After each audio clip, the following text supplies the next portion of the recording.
I get it, you're standing in the electronics aisle or scrolling through endless listings, and you're not sure whether spending a few $100s on a new gaming desktop is worth it. You've probably seen the HP Victus 15L pop up a lot lately, and you're wondering if it's just another hype-driven box or if it actually delivers where it matters. Link is in the description if you want to check the product details on Amazon. I've spent the last week setting this machine up in my own playroom, running a mix of modern shooters, a few indie titles, and even dabbling in some light video editing, so I can walk you through what it feels like day to day before you put your money down.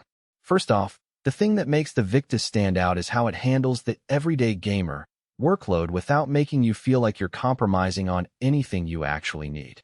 The Ryzen 7 5700G is a solid 8-core chip that was originally designed for budget-friendly desktops, but paired with 32 gigabytes of DDR4, it suddenly feels more like a workstation. In practice, that means you can launch a game like Valorant and have a browser full of streaming tabs, Discord, and a music playlist running in the background without the frame rate wobbling. When I swapped over to a more demanding title like Cyberpunk 2077 on medium settings, the frame times were steady enough that the experience stayed smooth, although you'll notice a dip when you push the graphics up beyond the card's sweet spot.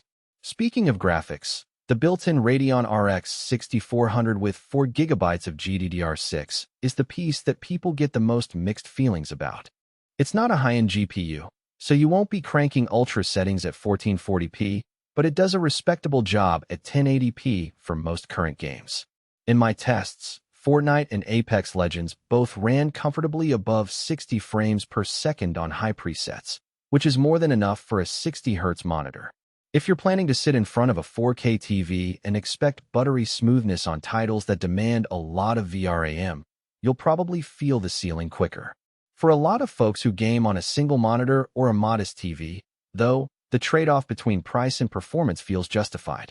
One of the hidden strengths of this machine is the storage and memory configuration.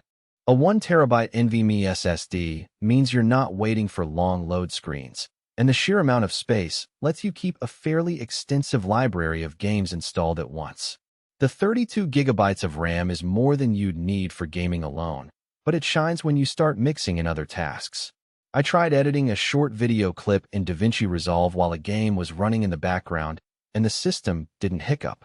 That's a nice safety net if you're the type of person who streams, records, or does light content creation on the side. Connectivity is another area where the Victus feels modern.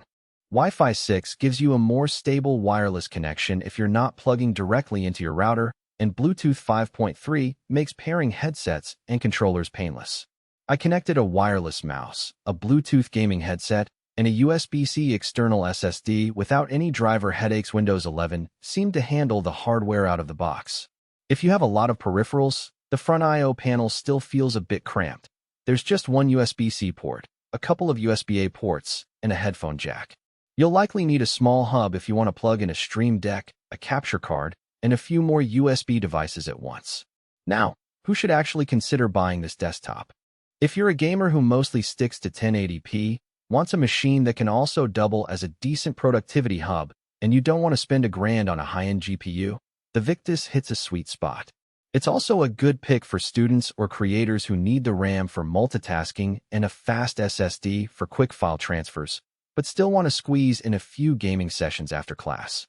The sleek Mica silver chassis looks nicer than most budget towers, and the overall footprint is modest enough to fit under a typical desk without dominating the space. On the flip side, if you're a competitive gamer chasing 144Hz refresh rates, or you're planning to dive deep into ray-traced titles at high settings, you'll probably feel the limitations of the RX 6400 soon enough. The card doesn't have a lot of headroom for future AAA releases, and the lack of an upgrade path for the GPU because the case is designed as a compact tower means you might outgrow it within a couple of years if your expectations rise. Also, the power supply isn't user-replaceable without opening the case, which can be a hassle if you ever decide to upgrade the GPU later on. Another practical weakness that shows up after a few weeks of use is the cooling. The Victus runs fairly quietly when idling, but under sustained load, say a marathon gaming session or a long render, the fans spin up noticeably. The